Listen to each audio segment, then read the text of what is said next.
Hello and welcome back to A Better World. This is your host, Mitchell Rabin, and we're very glad you're joining us again today. Today we're going to have another very interesting show.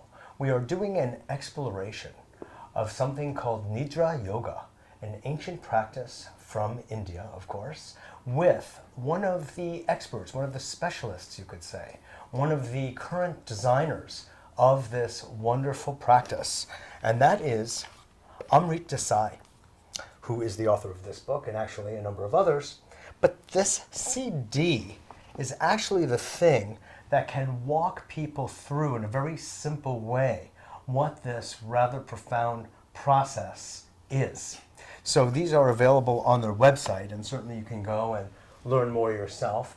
And Gurudev teaches this in and around the New York area, has done so also for Deepak Chopra because of the depth of the work and the way it helps people become conscious. And since we love talking about consciousness, awakening, and enlightenment on this show, and not only what it is, but also how to, it's really a pleasure for us to have Gurudev with us today to talk about this and explore the depths of this.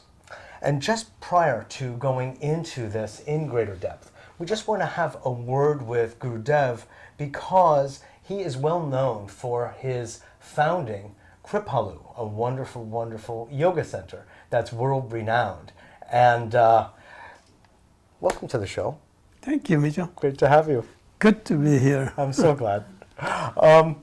Just give us, certain things happen there as life unwinds, and certain things happen to you, and I feel like you're in this really wonderful position to help enlighten our audience about the nature of life, love, sex, and reality, and just a few small concepts, and with which you're very familiar. Could you just talk to us a little bit about kind of what happened there and how you feel people can regard some of their own tendencies of mind relative to worshiping other people? Right. See, when the guru role is played in an Indian tradition, it just almost lends itself into the mode that may look like worship. And many people may be making it happen so also. I'm always very clear. I just always say, the guru of all guru resides within you first. External guru Yes. is the medium that comes to the connection with the guru within. And so, I always believe that there is no guru who can dominate the inner guru that resides in everybody else. There is no such thing. That would be domination. That would be domination. And so my approach has always been, I am the seeker, the disciple first, and guru is the role that I play. Nice. And I always made it very clear. And so, of course, I have gone through my own past experiences and mistakes, and I've learned from it Yes. a great deal, more than anybody would imagine. I understand. I'm so happy that this karmic cause and effect, they're always in right place if you're ready to learn it. Yes. I was always ready to learn it. You are fortunate. You were bringing an attitude of embracing your experience and the consequences of your actions Yes. in nothing short, I would say, of an enlightened fashion. Right. Because to have reactivity to it or to have some other feeling beyond neutral embrace shows sort of a stuckness or attachment Right. to the story. Everything. Does that make sense? Yes. Yeah. So anything that any person ever goes through, no matter how good or bad it appears to be, its seeds have been planted in the past for it to happen in time. Exactly. But Karma either exists all the time or none of the time. Take your pick. It's not something like a valve that you can turn on and turn off when you want. Right. So, if you take it in the right way, you learn from it. Why? Because I am still making mistakes. There is no such thing as like I am above all mistakes, and particularly how people expect it from me, there is no way for me to meet any expectations in that sense. Absolutely. But if I learn from my mistakes, that's all that is required. Then you're empowered by the... You know, an entrepreneur, for instance, in the same regard, goes through any number of different activities. And what others may call failure, he or she considers another step in learning how to be successful. Right.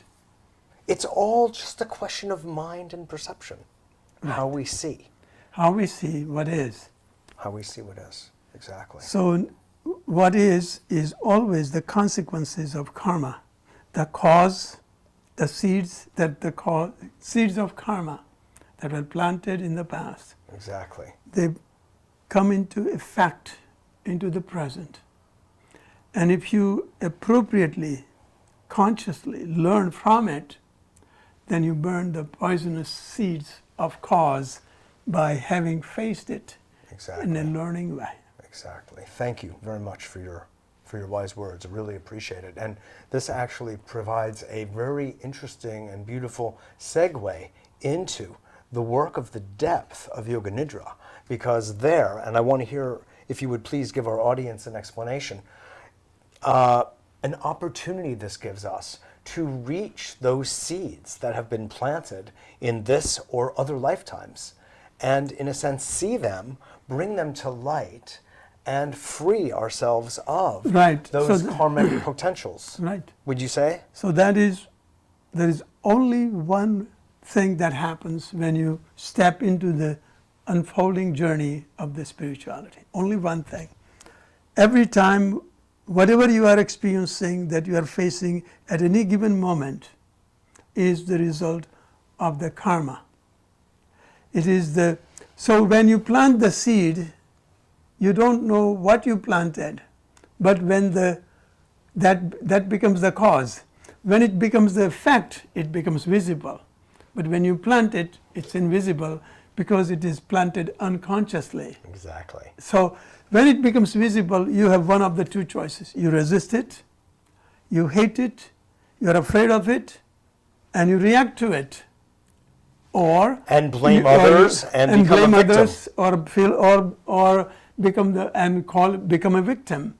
When you don't do any of it, that is the greatest opportunity for us to learn from our own karma. Isn't that the most interesting thing? Yes. It means that we, as witness, become the most empowered because we're not attached, nor are we engaging in an aversion to what is. We're just being present. Right. And that's the great neutralizer. Right. So and that happens for every human being. Exactly. Whether how your parents are for you, or your wife is, or your spouse is for you. If you just take it, and that will, whatever way they are, they'll trigger your reaction. Now, would this go for both? We have names for things like negative and positive, of course. We say, well, that was a positive experience and that was a negative experience, and I want more of those and I want less of these. Would you say that this practice of Yoga Nidra would also neutralize the effects of even what we would call positive karma? Because it's karma. Right, right. You know? We're attached to positive karma. Right, right. Could you just comment on that? Because yes, this is very I want good things to happen to me and those I love, which is everyone, all the time. Right. You know? However, does that keep me on the wheel of rebirth? Yes, absolutely. The way it is described in the ancient literature is that good karma gives you the advantage of enjoying the heavenly benefits for the good karma. But as soon as that you have finished the quota of good karma, you are back again. Aye. In other words, good and bad, both you have to let go in order to be liberated from the duality of that which is positive is in reference to negative that we are working with. So yoga says that even to be positive, there is a negativity, there is in silence and right with it. So once you learn how to be positive about positive and also be positive about negative, then you are above both positive and negative. That means you are supremely positive about both positive and negative. Okay. And this is what Yoga Nidra does. Okay. All the affirmations, visualizations, and the prayers help you to transcend the field of polarity and duality. Both. And go into the dimension of unity. Got That it. is why it is called Yoga Nidra. Now, in Yogic this state, before we go into that depth, which I'm eager to do, when we're in a state of oneness, yet we live in 3 dimensions where by physics everything is developed divided into yin and yang, can one remain as a unified field in 3 dimensions and function? Yes, yes.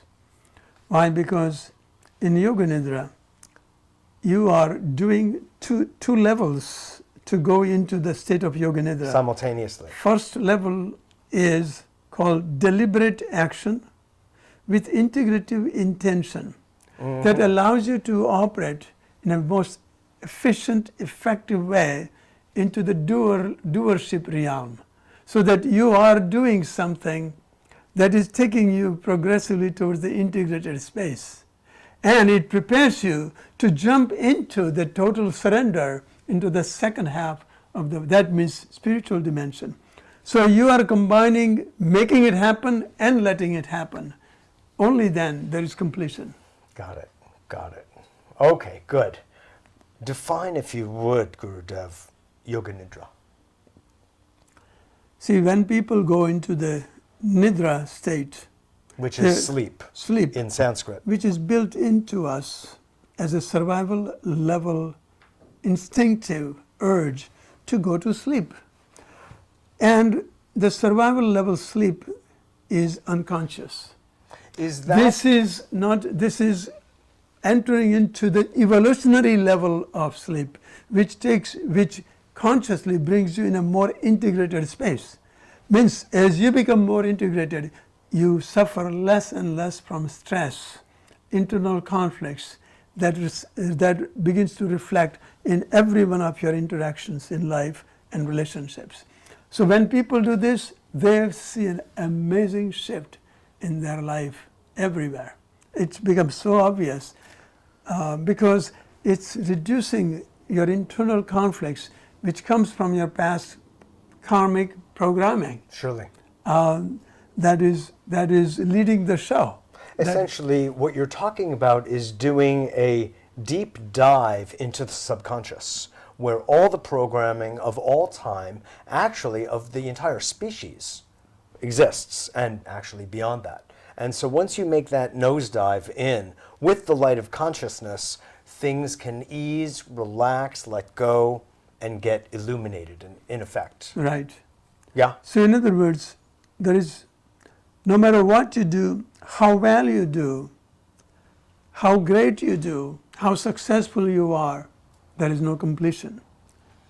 Why? Because the doer is doing in response to their past programming. Exactly.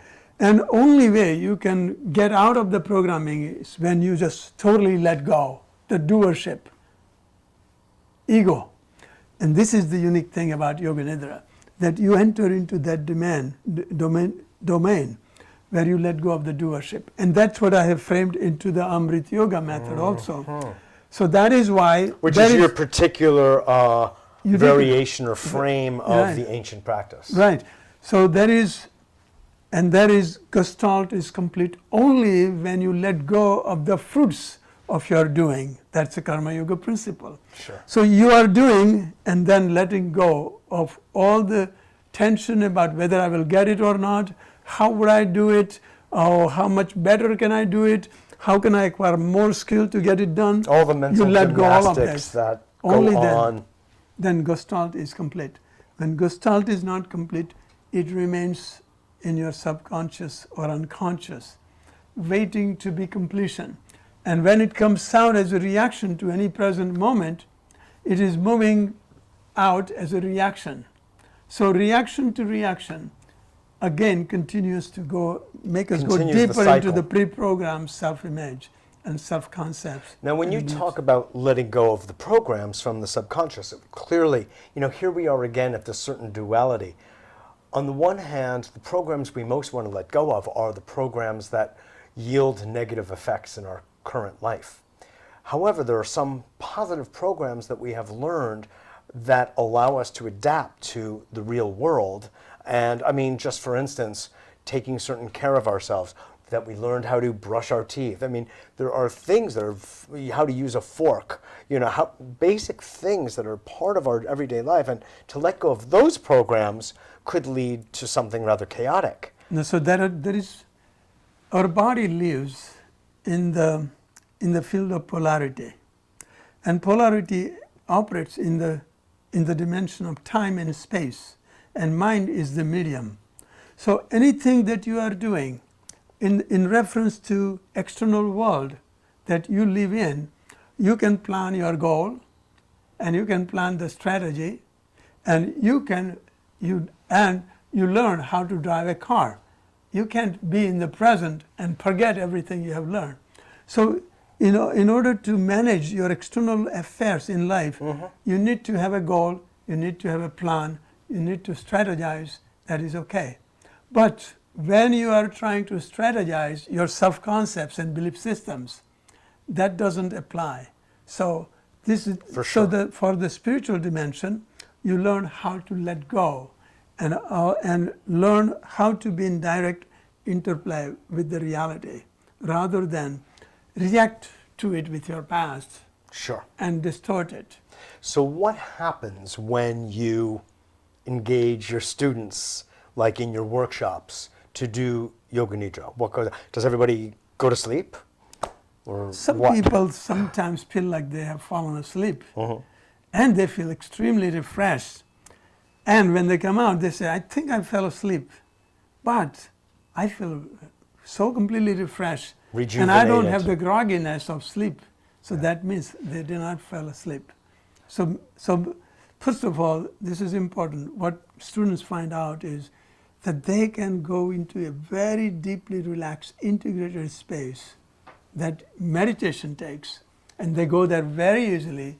Why? Because people who cannot practice yoga or even meditation, they easily go into Yoga Nidra, and they get the benefit of meditation in a most unique system. How do you bring them, Gurudev, into that state of Yoga Nidra, in a sense bypassing the issues of the monkey mind that people have with regular meditation? Right.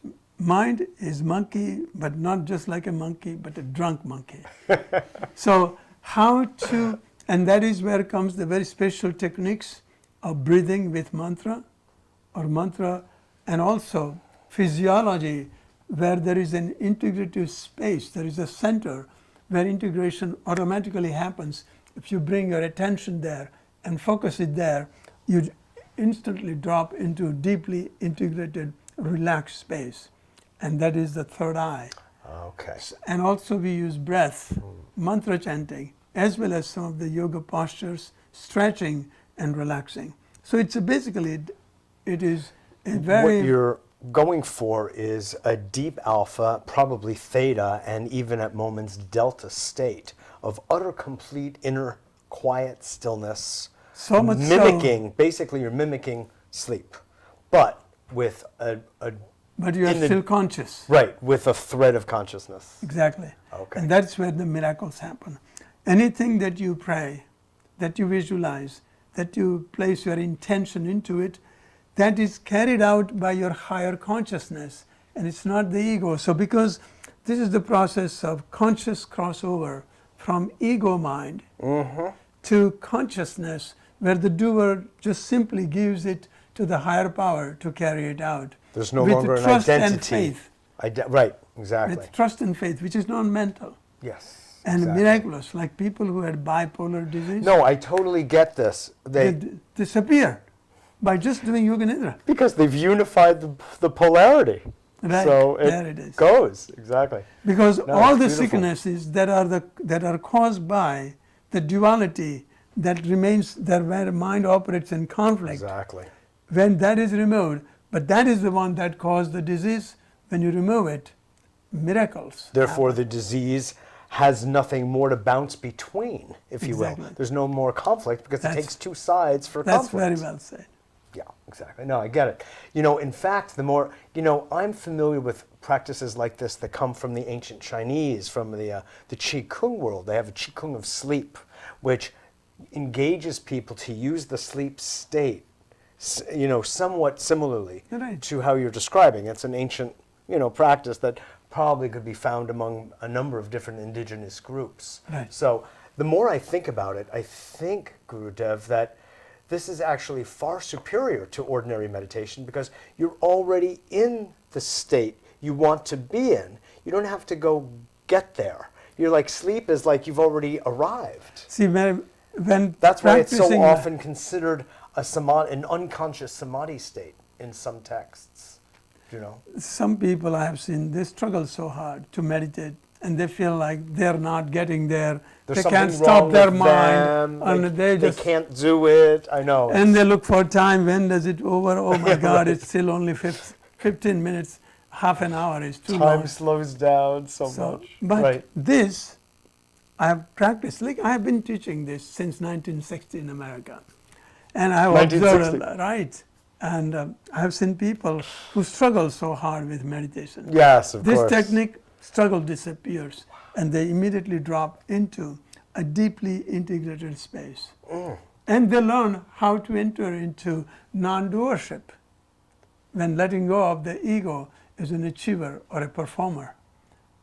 Exactly. No, I'm totally aligned with this. I spend, but before I say that, the other thing that comes up inside me in listening to all of this is it's also a tender exploration of the entire domain of what the Tibetan Buddhists refer to as the bardo, the disembodied state, Right. the so-called after-death state. Because what you are in a sense doing is simulating entering, I mean, sleep already No, you're entering is into our mini death formless daily. state. Right. So exactly. So you're teaching people a practice that will help them die well. Right. Right? Exactly. This is the Yeah. training basically. Yeah. Because all the fears of death is when ego identifies itself with the body, the form. Exactly. This is actually when you surrender, you go into second half of the posture of consciousness, you are learning how to let go of the form and identification with the form, which is thought forms as well as physical form. Exactly. So you go beyond the subject object consciousness. You know, I have something that you would love. I have something called a release meter. I hope we have the time for me to show it to you. Basically, it's a biofeedback software program that you strap on your head, and it measures, it quantifies attachment and aversion.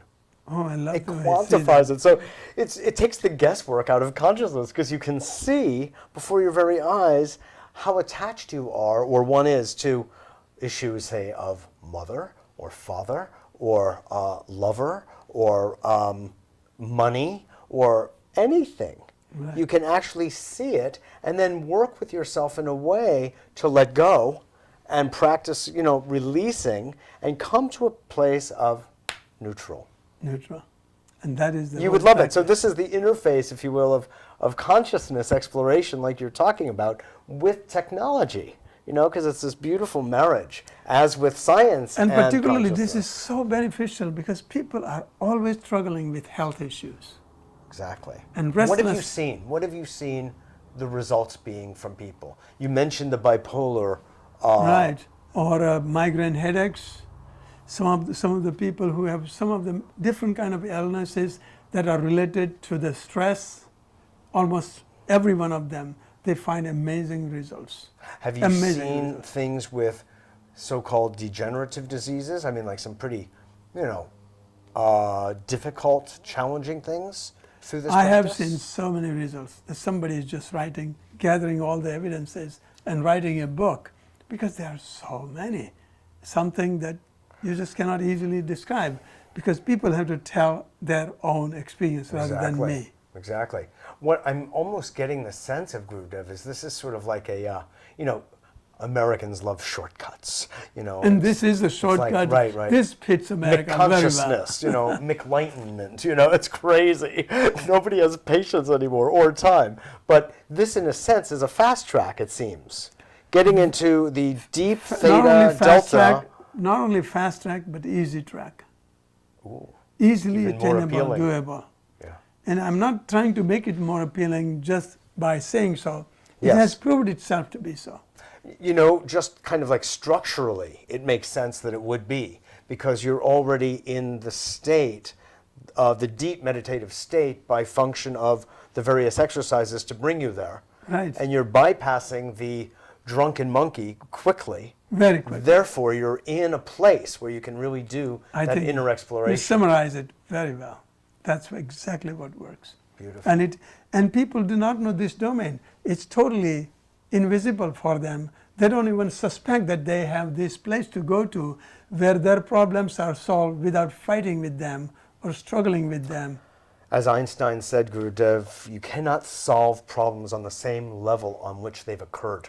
Right. You must. This is exactly what Yoga Nidra does. It's more of a meditative technique, but with the things that give you, that take you into the meditative state very effectively. That's a uniqueness. Beautiful. Well, I want to just thank you so much for the good work you're doing, because it's Thank you. making a real difference in the world, and that's what we like to talk about on A Better World. Thank you. Absolutely. Please come back and we'll carry on the conversation. I love to. Good. This is Mitchell J. Rabin for A Better World. I hope you enjoyed that as much as I did, and I look forward to seeing you all next week. Thank you, Mitchell. Absolutely, wonderful. Gurudev. That was beautiful. Thank you.